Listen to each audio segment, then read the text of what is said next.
everyone, and welcome to another edition of my Become Unstoppable series. I don't know why I do that silly voice. It seems to be a habit now. Anyway, I have, as always, an amazing guest for you, and this is the lovely Michelle. So, Michelle, would you like to introduce yourself? Yeah, hello, Michelle Takio-Bende, and I'm one of the three co-founders of Happen Training. Oh, lovely. And we'll find more out about that in a moment. But before we do that, my lovely, I'm going to ask you my very famous question of what does being unstoppable mean to you?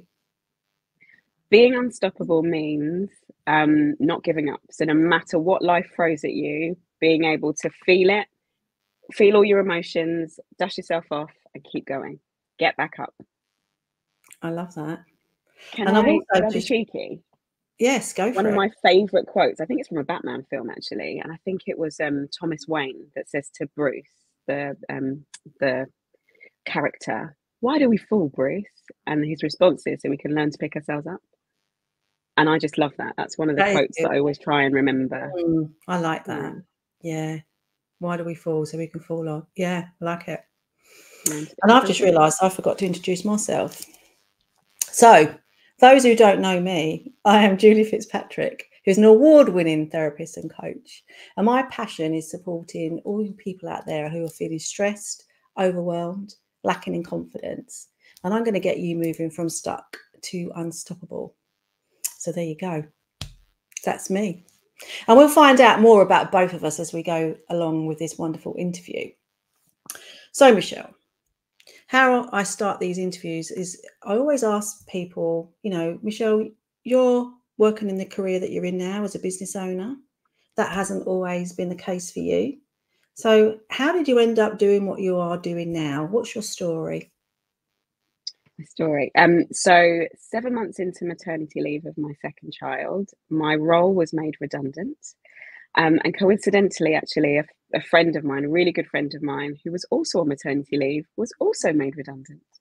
And one of her friends was made redundant. So essentially, we created Happen Training after finding out that we were going to be made redundant and not really knowing what we were going to do next. I think it was my friend Stacey actually that came up with the idea first that she was going to start her own business. She found out about her redundancy, I think about 6 weeks before me. So I knew that she was going to be made redundant. I picked up the phone and said, "You're going to have to laugh at this. I've been made redundant too." Thankfully, she'd gone through the grief cycle and the change curve before me. So she was a lot more stabilized than I was at the time. I was crying my eyes out, I think, when I was telling her. She said, "It's okay. You're going to join me. We're going to start a business together. We've got skills that overlap each other. We are amazing women. We can do this. And by the way, I found another amazing woman that I used to work with. Turns out she was made redundant as well over in Ireland. Let's all jump on a call and let's start talking. Let's start seeing what we want to do and stuff." Yeah. So that's really where Happen Training. We made it happen, Julie. That's where Happen Training was born. Hence the name. I like it. Yeah. But what is it? What is your business though? What is it you actually do? Yeah. So I describe ourselves, or I'd like to think ourselves as Challenger HR consulting. So what I mean by that is if you think Monzo or Starling Bank, Revolut, they are all bank providers. They all offer bank accounts, but they do it in a slightly different way to the traditional banks that we're used to. So yeah, that's how I see us really. So we are a consultancy. We offer exec coaching, training in personal development, leadership, and also sales performance training alongside the consultancy, but we do it differently. We are three women who are women. We are all ourselves. We have all worked in the corporate world, but we don't come with corporate facado, if I can say that. Barado, I think is the word.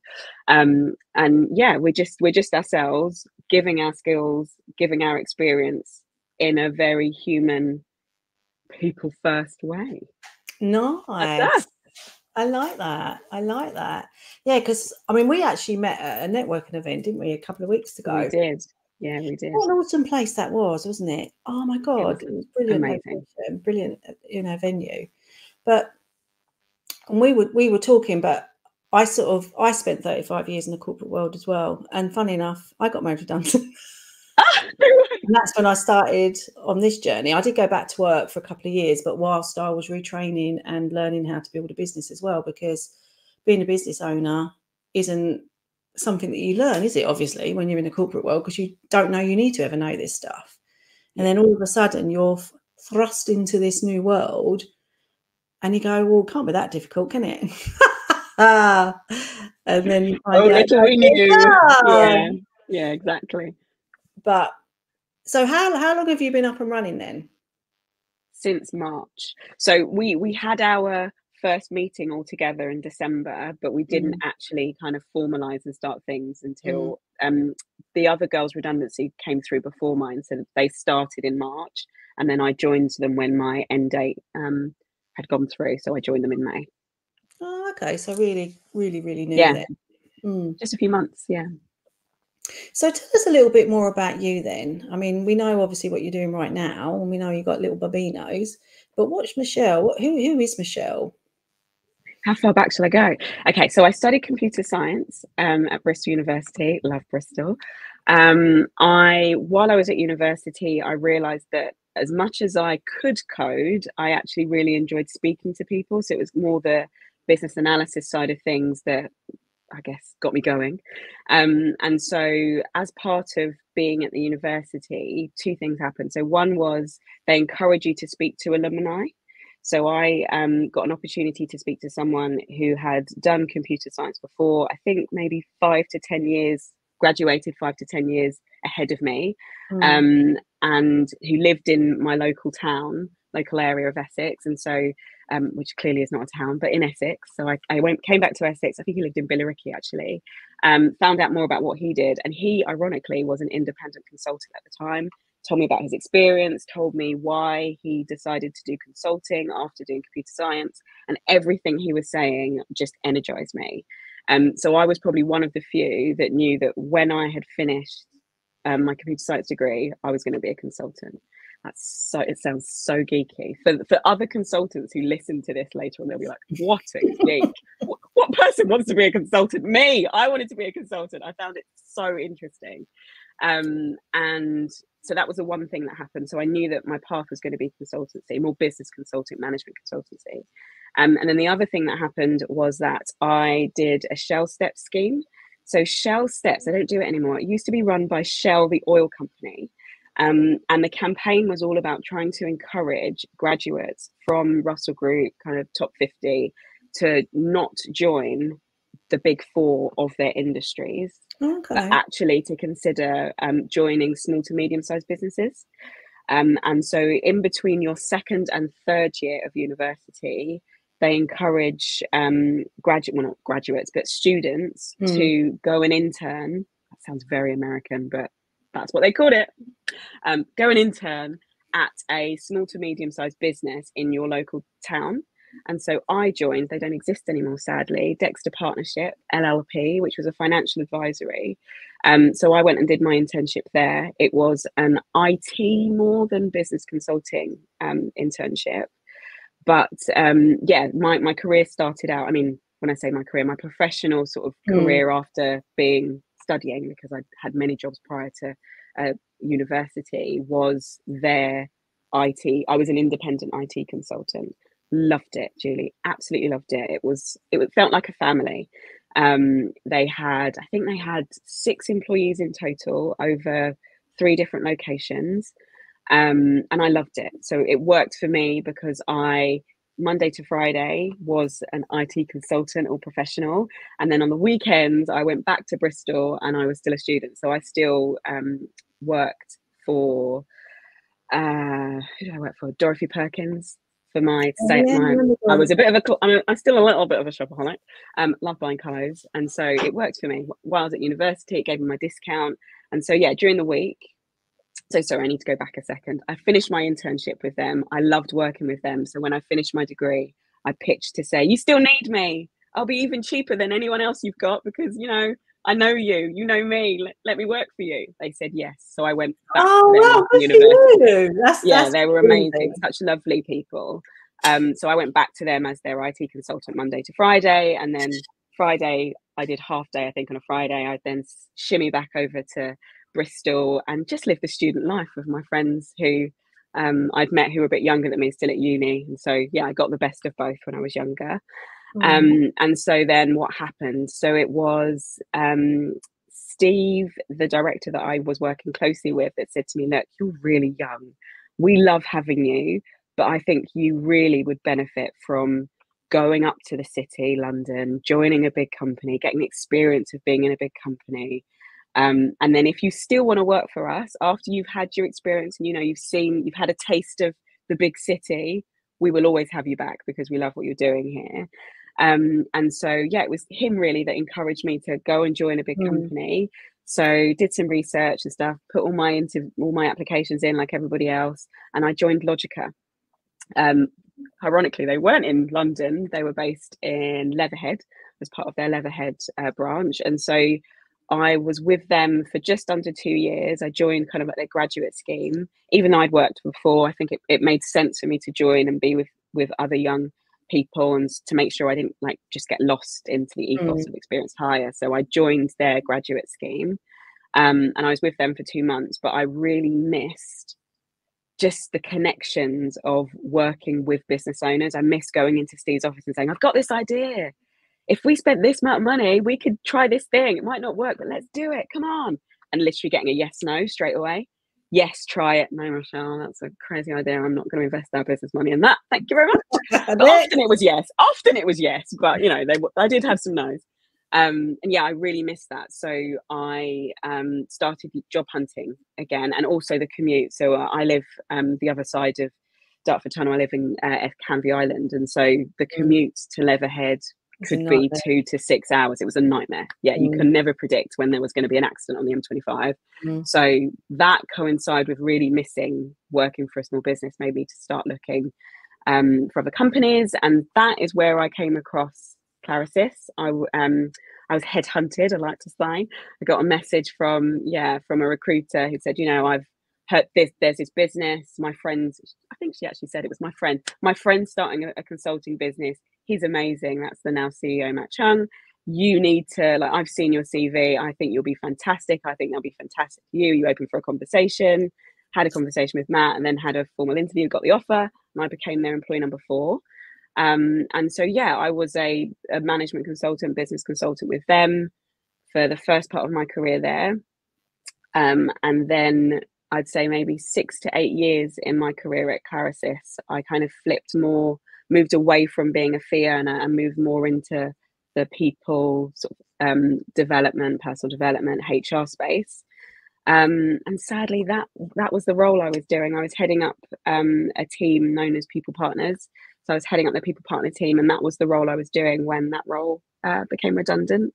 And then Happen was born.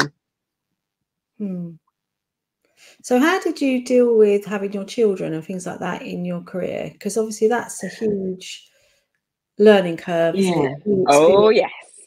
Yeah. So anyone that knows me will know that I'm a workaholic. My name's Michelle Tacky, and I'm recovering. Michelle Tacky Obende, I'm married. I'm a recovering workaholic. Yeah, I found it really difficult. So in my first pregnancy, I had specific maternity coaching, actually by another consultant at Clarisis, but she had also trained as a maternity coach. So I had some maternity coaching that set me up for accepting just a change in my everyday, and to help me think about almost closing the chapter of pre-motherhood, setting some goals around what I wanted for when I get back, and also setting some goals for what I was going to do during my maternity leave. So I did that with my first maternity, and then when I came back to work, I had some more exec coaching to help me adjust. So I was no longer a fee earner, which was different for me, and I was doing an operational role, and my mindset needed to be a lot different than going out and consulting for clients. So I had some fantastic exec coaching from a lady called Catherine Magstacey, who I'd experienced exec coaching with before on different things, but she helped me with the transition of becoming a team leader of a team that weren't consultants in an operational capacity, and just the different hurdles and challenges that I had to face coming from a consulting background, which was a lot more fast paced than in the more like operational world. Yeah, she helped me through that. And then I also, actually, I completely forgot, I had some hypnotherapy. So I had some fantastic, well, it's hypnobirthing, isn't it? So I had experienced hypnotherapy for other challenges I'd had in my career. And I knew that my hypnotist also did hypnobirthing. So before I had Isabel, I had a bout of hypnotherapy, which I absolutely loved. And I still say to this day was the reason why, as much as it was painful, she slipped out. Like I got to the hospital and within an hour she was born. It was that amazing. Yeah, I had hypnotherapy with Isabel. I had the exec coaching to kind of help me professionally and then help me get back into my new role and change of environment. And then before my second son, I had another bout of hypnotherapy, no surprises. And yeah, had some more exec coaching, but this time I didn't have specific maternity coaching. I just carried on having my coaching with Catherine. Yeah, so what I'm hearing here really a lot coming out is that for all the trials and tribulations that you've been through, you've reached out for help, right? You've invested in coaching, therapies. Yeah. Do you think you would be where you are now if you hadn't have done that? No shadow of a doubt. No way. Yeah, no way. I think therapy is an amazing gift. Anybody that provides a type of therapy offers an amazing gift to the people they do. It's not that they tell you things that you didn't know, they help you figure things out for yourself.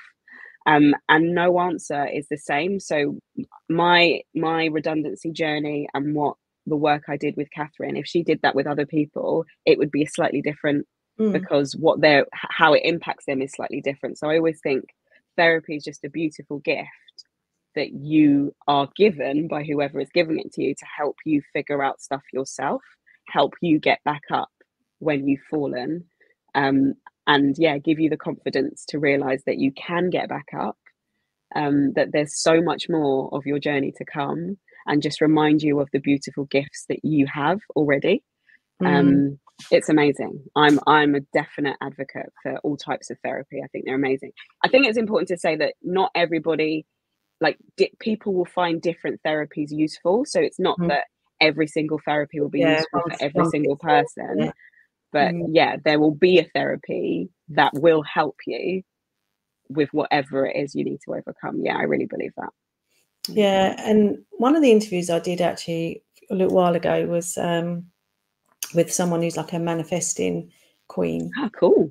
Hers is out already, but one of the things she said was that we're all born with a gift, whatever gifts, you know, whether you can see spirits, whether you can see, you know, from a spiritual point of view, but most of us don't choose to follow that, or knowingly not to. You don't necessarily not deliberately not choose to do it, do you? But you just it kind of passes us by. And I was telling her my story, and she said, well, you would have been given nudges throughout your life, but you didn't take them up on it. And after she said that, I did go away and think about that quite a bit, because I've always been, whatever job I've had, I've always been like the go-to person that people come to help sort their problems out. And then about 15 years ago, funny enough, when I got made redundant, although I did volunteer this time, I wanted to change a career, because I already at that point, I was nearly 40, just started a new relationship, got divorced and stuff. And I started to train to be a counsellor, which I did, but that takes, I think it's 3 or 4 years, depending on what road you go on. So I had to go back to work, but I loved that. And I did make a good people. I helped a lot of people, should I say, doing the talking therapy. But then I kind of put that to bed and stopped it for a while. Then I lost my confidence. And I think when the perimenopause and everything kicked in, and I just didn't have the confidence to do it anymore. Anyway, fast forward to 2020, when I got made redundant. It wasn't my choice. The next time, I did the grieving cycle for about 10 minutes. And then I was like, you know what? I think I've been manifesting this anyway, not consciously, but you know, I was like 52 at this point, and I'm like, I'm just done with this. It's not what I want to be doing anymore. And then I started on the journey that I'm on now. But as I say, I did go back to work for a couple of years while I was doing it all. But what I do now is so different, because I actually work with the subconscious mind. Now, talking's great. Sometimes that's all we need. Sometimes we just need, like you were saying, really, that you just want someone to help bring out what you need to bring out and help you on the next steps of your life, which is great. But I can do all of that. Plus, I can go in and tap into your subconscious mind and free you from those old limiting beliefs and trap you from trapped feelings and emotions. So what I do now is so, so powerful, because you can overcome stress, like anxiety and other psychological or physical conditions really, really quickly if we can get to the root cause. So in one deep dive session, I can free people from so much trauma that I would never be able to do talking about it, because our conscious mind is only 5%. 95 is our subconscious mind, which is all of our body. So if you're just talking with your conscious mind, that 5% is only going to tell you what it wants to tell you. It's not going to tell you the real truth. And that's stored in this beautiful body of ours. So to have the gift that I've got now, it does feel like magic, because I can almost wave a magic wand over people and fix them. But I mean, obviously they got to do the work. I facilitate it, and then they have to do work afterwards. But I do conscious coaching as well with them, so they can help embed the new changes in their lives. So it's, to have that ability to do that is super, super powerful. And that was always my gift, but I didn't take those nudges hard enough and probably ignored them. And then did it at points, but then plattered off back into the old world, when actually I probably shouldn't have done. I should have stuck with that, really. But, you know, hey, how you live and learn, don't you?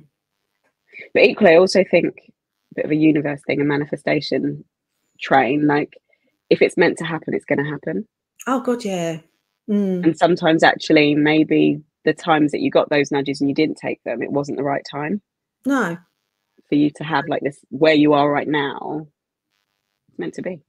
Exactly. And I've been doing like therapy on myself now for the last 2 or 3 years. The group that I was with, Rise and Shine Academy, people I just absolutely adore, because I've been learning to unravel deep within me, but also what they teach us. I work with my clients, and that's all part of my whole origin story, really, with like Luther behind me, who sadly passed last year. But I'm writing a book actually that's all about his story, about how he transformed my life and other people's in his life, but how he continued to transform mine in his death, and how I can carry on with my clients because of him. I've been able to tap into my spiritual side of me, which I didn't even know I had, didn't even know I wanted, or, you know, you only know what you know, don't you? But it's transformed my life. I mean, would I prefer to have him here? Yeah, of course I would. But he was brought into our family for a reason. And it's a bit like you were saying just now, like when terrible things happen to us, we have to look at what am I supposed to be learning from this experience? Even if it's an experience you think I really don't, but there always will be. You might not know it for a while, but there will always be a reason as to why. A bit like you were saying, like when you fall down and you get back up again. If life was just plain old plateau, we wouldn't do anything, would we? I 100% agree with you. Yeah. When once, I mean, it's important to feel the feeling. So once I get sad and cry and all of that kind of stuff and get all of that out of my system, I do try, and I'm a Christian, and I definitely do try and think, right, what's the learning from this? Or in my Christian world, I would say, you know, what is God trying to teach me here? But yeah, like I definitely believe that. So my dad passed away when I was 22. My goodness, I learned so much from that. Like more personal stuff than like professional stuff, but I just learned so much. And one of the things that will never leave me is how strong I actually am. Like I think it was really at that point when, you know, I'm having to, at 22, like lead organizing a funeral. And for African funerals, they're not just a one day affair. They're usually 3-4 days, depending on, you know, where which African country you happen to be from, and what tribe within that African country as well. There are nuances. So yeah, it wasn't like a one funeral thing. It was like a week-long event of family having to fly all over the world and coordinate and all of that kind of stuff. Like, yeah, if I look back on that now, I think, how the hell did I manage to do that at 22? Like, sometimes I can't even organise getting myself out of bed at 38. And how did I manage to do that at 22? But like, yeah, I just think whatever I face, like, if I can do that, I can do anything. You can do anything, yeah. Yeah. And do you think, though, because you were dealing with all of that at that time, do you think you ever actually allowed your body to grieve for your dad? That is the reason I got excited then, because I wanted to share something else and I just didn't know how to fit it in. I didn't grieve at the time. That's a great question. I actually grieved 10 years after. So I was so busy being the project manager, Michelle, and getting what needed to be done and being there for my mum. Obviously, she'd been with my dad since she was 16. So, being a real support as she grieved her, the love of her life. I didn't grieve then. It wasn't until something we do in the Ghanaian culture is the first anniversary of death is recognised. So the family come together and, we'll go to church, and then there's usually a reception afterwards. The 5th year anniversary of death is recognised, and the 10-year anniversary of death is recognised. And it was around the 10-year anniversary. So things happened professionally where it meant that the time I was going to have with my family was cut short at my father's 10-year anniversary. And that's where I had my first, can't think of the word. I had my first burnout. Yeah, thank you.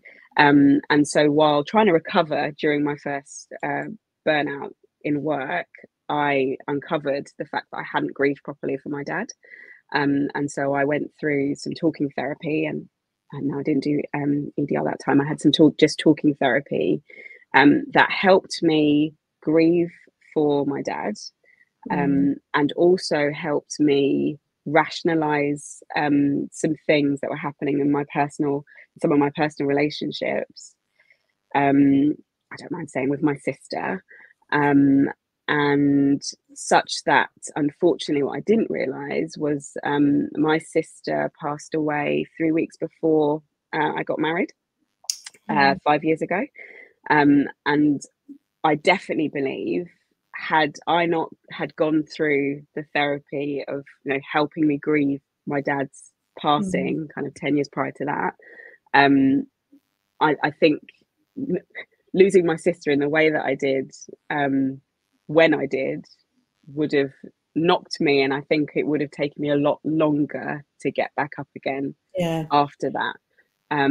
But yeah, thankfully I was able to keep it together in some way, do what needed to be done to kind of go through coroner and all that kind of stuff with my sister, managed to bury her before, I think it ended up being 4 days before walking down the aisle and getting married, which sweetheart, it's life. But yeah, it was tough. It was tough at the time, but I definitely think that the therapy that I'd had to help with my not get over, but to process and grieve my dad's passing, and then to help me work out some stuff in my sister's relationship was really helpful. Yeah, really sorry for all of that loss for you, darling. That's tough, isn't it? But I think what you're saying is, where you had that therapy, you almost freed your body from some of those trapped feelings and emotions. And if you hadn't have done, you wouldn't have made room for the ones for your sister. So you needed to get rid of those just to make some space. Because if you hadn't, then you would have, I don't know what would have happened to you, because obviously overloaded. Yeah, especially, arranging a wedding is stressful enough on its own, isn't it? But adding, losing your sister, which, you don't have to go into detail, but by the sounds of it, was fairly sudden. But to have only just started grieving really for your dad from 10 years ago, it's a lot. And this is what happens, and this is what I try and explain to my clients, is our body is like a filing cabinet, and it stores all these feelings and emotions, right? And if we don't release them, your filing cabinet will just get fuller and fuller and fuller until you can't shut the door anymore, and then it go, right? And then that's when we start really noticing more psychological issues, right? Maybe we're more stressed than we ever were. Maybe we're more angry. Maybe we're more overwhelmed and we can't cope and our confidence is just going through the floor. And then maybe, or as well as, you start noticing that you're not feeling that great anymore. And maybe you're going to the doctors more often than you ever did before. And you've got tablets for this and tablets for that. And maybe drinking that bit too many glasses of wine or glasses of beer, right? Because it's all about what we're doing with our feelings, whether we're suppressing them, repressing them, or escaping with them. And when we start going into the escaping techniques, that's when we're reaching out for that bottle of wine and that drink or drugs or gambling or whatever, smoking, whatever those addictions are. But we have to, and this is a huge learning curve that I've been through in these last few years, is I was very much living in my head. You know, I thought I always had to solve everything with my head. Think about, how am I going to get out of this? What am I going to do? But actually, you don't. Sometimes you have to shut your head up, basically, and let your body tell you what it needs. And that will be doing like a meditation or something where you're freeing these trapped feelings from your body, finding that safe place, finding that grounding, because you can't carry on ignoring all of it. And my group program in particular that I've created, which I'm really proud of, I have messed up though, because it was targeted as a 12-week program, but I put so much in it, it's too much. So I'm selling it as a 12, but people can stay in it for 6 months as a bonus. Because it's all about self-care. It's all about taking time out for yourself. If you don't take time out for yourself and you're too busy being busy, then you're going to start getting ill. So it's all around that, and it's got hypnosis in it. So we're actually doing deep dive changes. It's got audios. It's got exercises in it for you to do. It's got a community, because we do a live every week where we, raise what questions you've got and help them through the program. But the important part is you have to start learning to be present and looking after yourself. And I always talk about, the plane analogy, when the mask comes down, you have to put it on yourself first, because otherwise you can't help everybody else. And you'll know this being a professional working mum, right? As much as your top priority might be, oh my God, I've got to do everything for my kids. But actually, that's incorrect. The correct thing is, what do I need? What do I need for me? Because then if I'm the best version of myself, then I can be the best mother, the best wife, the best working colleague, the best of everything, really. Yeah, for sure. And would you say that you've probably been quite neglective of yourself over time in general, of looking after yourself? Yeah, definitely. So I think maybe about it must be more than that, maybe 6 or 7 years ago, I went through the leadership circle. The leadership circle is a psychometric testing that you basically do. You fill it out it's like a questionnaire. You fill it out for yourself. You then also ask people that you manage, people that manage you, and your peers to also fill it out too. It gives you a profile, so it compares you against the however many leaders that have ever done the leadership circle before, and it spits out a report that sort of tells you how you fare against them, and some of the traits that you have, and helps you understand the traits. And then you get some exec coaching alongside it. That's actually where I first met Catherine Magstacey. And when doing that, we concluded that I'm a people pleaser.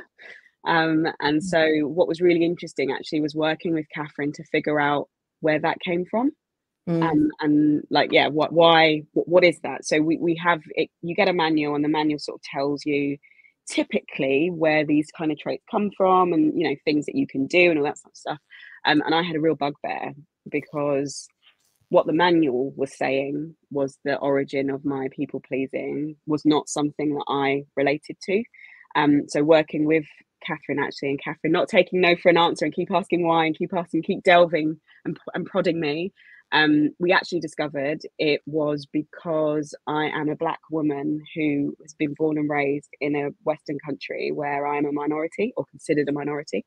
And that was powerful for me, because it's not really something I had ever spoke about, thought about, realized it impacted me, because I'd always been the only Black person. So my parents used to live in New Southgate, which was a predominantly white area.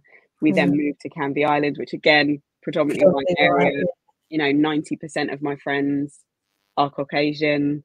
I have very few, you know, the other 10%, not all of that 10% is Black. Like, it's my Black kind of identity is within my family and like family friends. Other than that, I hadn't really, I mean, bar when I went to university and made friends of all different nationalities, like I didn't have any Black friends. And yeah, just that upbringing of 100% isn't good enough. Unless it's 100% an exam, firstly, no praise from my lovely father. My mum would always say, well done, but like, it was always what do you need to do to get to 100%? What do you need to do to get to 100%? And then when I wasn't studying and I moved into like the professional world, it was then like, don't give 100%, make sure you give 150. Because actually, as a Black woman, in order for you to be seen as giving anything above 80%, you have to give 150. You have to work harder for it. And also just that nature of it, well, for a start, made me I'm also a recovering perfectionist as a result of it. You know, I had to be good at everything, and if I wasn't good at everything, I didn't see the positive in it, because that's just how I was brought up, and that's how I thought I needed to operate. Equally, I always wanted to help people. I always had this desire to serve, and it just all stemmed from just basically my upbringing and who I am and culture and stuff. But it took me a long time to realize that, with the help of, you know, Catherine, at probably I was maybe just over 30 at the time. Kind of, I'd lived my whole 30 years without realizing, well, I kind of knew I was a people pleaser and like serving people, but why? The origin story was interesting. Actually, it's really interesting, because when I work with my clients, right, and we go to sort of root cause of what's going on, there's only a few common, real common ones, right? Now, from what you said straight away, I was going, oh, okay, so you felt different. That's you felt different because you were Black and no one else was, right? And you didn't really have any Black role models, probably. It's a bit better now, isn't it? But probably other than my dad and people that I knew, outside, you wouldn't have had Black people in a book, or Black Cindy Barbie dolls, and you know, there's all that. You know, that wasn't a thing, was it? But also because of the pressure that your parents put on you, which, you know, they didn't mean it in that way, did they? They just wanted the best for you, but actually it made you feel that you weren't good enough, and whatever you did just wasn't good enough, right? So therefore, you're spending the whole life trying to find something. You're out looking for something that you're probably not going to find, because you don't really need it. All you needed really was to find it from within here. You had to love yourself. And once you love yourself, then it doesn't really matter what other people think, does it? Because you know you're good enough. It doesn't matter. You were different. You take that as a superpower, because you were pushed in ways that someone like me wasn't. Right. I mean, I didn't then. I didn't before. I mean, absolutely now I know it's my superpower. It's made me be better at all of the things I take on, because of that attention to detail and because of that desire for it to be perfect. But it's taken me also a while, and that was one of the reasons actually why joining a company like Clarisys when I did was such a blessing. The underpinning of Clarisys is the agile way of working, and so it's incremental development. So actually you can't do everything perfect at the beginning. You're incrementally building whatever it is you're doing. And for someone that's a perfectionist, that was bloody hard, but it was great reprogramming exercise for like the last 12 years to help me realize just enough is actually okay. And actually incremental is okay. And that was, and that's a really good analogy, actually, because my last 10 years, I was a project manager, so I know exactly what agile is, but also project, right?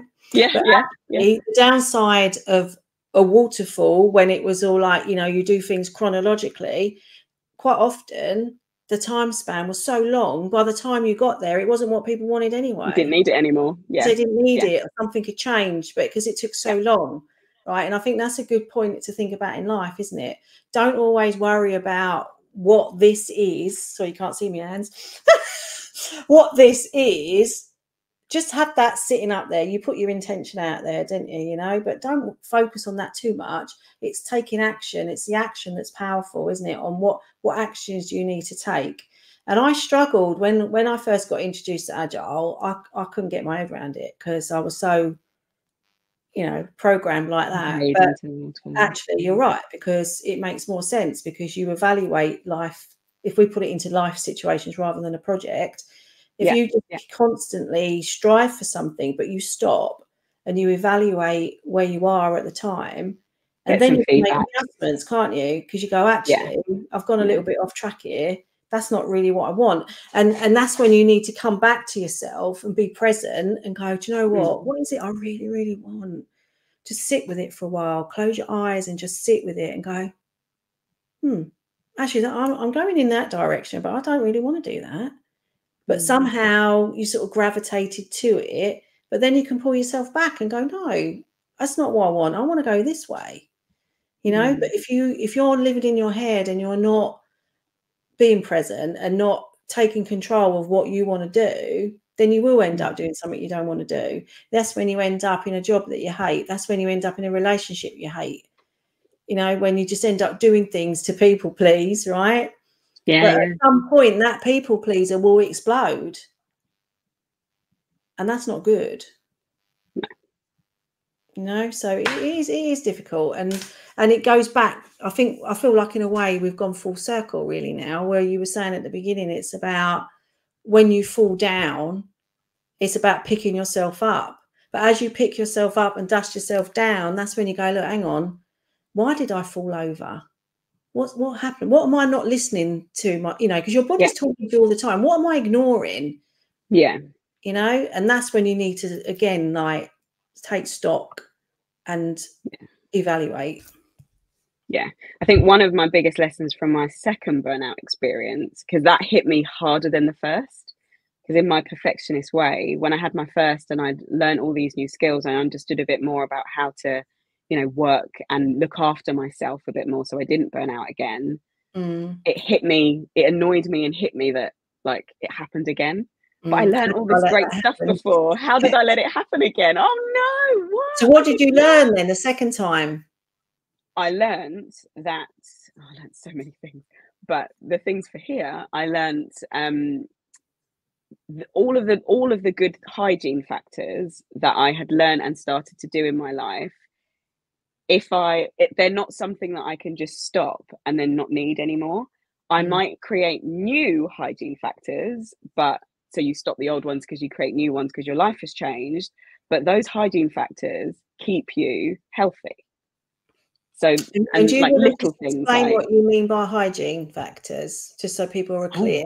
I think I know what the dictionary definition is, but to me, hygiene factors are things that I do to look after myself. Eating healthy, for example, going to bed at a sensible time, making sure I have a decent night's sleep, stopping all technology a decent time before I'm going to go to bed, meditating every day. Like that's the killer one that sometimes I'll be like, oh, I don't have time to do that. You can meditate for a minute, it still makes a difference a day. So like all of those things that just within a day, if you didn't do them, your life wouldn't stop. But over the course of time, your new habit of not doing these things that keep you healthy will help you not help you, but there will be contributing factors to you to walking yourself back into a burnout or a breakdown or whatever it is. So yeah, having those, actually doing the hygiene factors and recognizing that I'm not perfect. So I might have a burnout again, but that is because I've stopped looking after myself. And so I need to go back and start looking after myself again. And, you know, that for a recovering perfectionist, that's hard, but that's life. That's life. And it's about, that's perfect. And I thought that's what you meant, but I just wanted clarity on that, just in case other people didn't. And that is absolutely spot on. When we think we are too busy, they are the things that we'd drop. They are the things that we should not drop. Drop something else. Yeah. Do not drop that. Yeah. And like I say to people, right, self-care or hygiene, as you call it, is not an option. It's mandatory. Because if you don't, then burnout, stress, anxiety will just keep on rising, and then you will get sick. And then, God forbid, maybe that might be your final curtain. Who knows, right? That might sound a bit dramatic, but could be. It's a fact, right? Yeah. So, on that note, darling, as you can see, the time's gone really fast. So, what I like to do to talk about. I know. So what I want in this part of the interview, I just want to give you a minute or so just to sort of do a shout out for you and your business and how people can find you and, you know, anything really that you want to just nail down for them. Yeah. So Happen Training. So if you went on any of the platforms and searched Happen Training, you would find us: Instagram, LinkedIn, Facebook, TikTok, even YouTube now. Yeah, we'd love to have you follow us. We are obviously new, so when you go to some of them, you'll see a lot of coming soons. So bear with us, but we do have a website that's live and active, so happentraining.com. And I'm also going to will this into existence. Julie, I'm going to write a book. So I've got a title. Thank you. And I need to actually physically write it. 40 odd life lessons. So in 2 years' time, I'm going to be 40. And so my gift to myself and to my world and to the world, or anyone that reads it, really, not the whole world. Although that would be lovely. Could you imagine a whole book I wrote? Yeah, amazing. That's what I'm doing. I've already decided on my vision board. I'll show you earlier.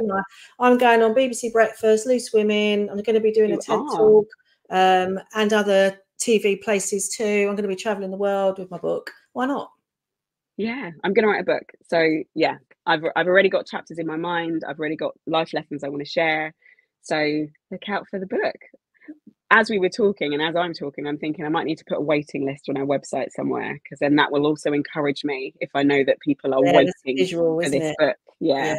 Come on, if that goes up, I've got to do it. If those numbers go up. But yeah, that's us. We'd love to work with you. Yeah, I love it. Thank you so much. I've had a really lovely time speaking with you. Me too. So this interview, as you know, is streamed on all my normal platforms. I normally stream one a week, but they're also housed on my YouTube channel, which is Millicide Therapy and Coaching. So get yourselves over there where you can see these interviews, plus my client short video testimonials and interviews that my clients have actually done with me in this kind of forum. So we look forward to seeing you at the next one. Oh, and please go over and subscribe. I need to get my numbers up. Hope you've enjoyed this one, and I'll see you next time with another wonderful, unstoppable guest. Thank you for watching. See you soon.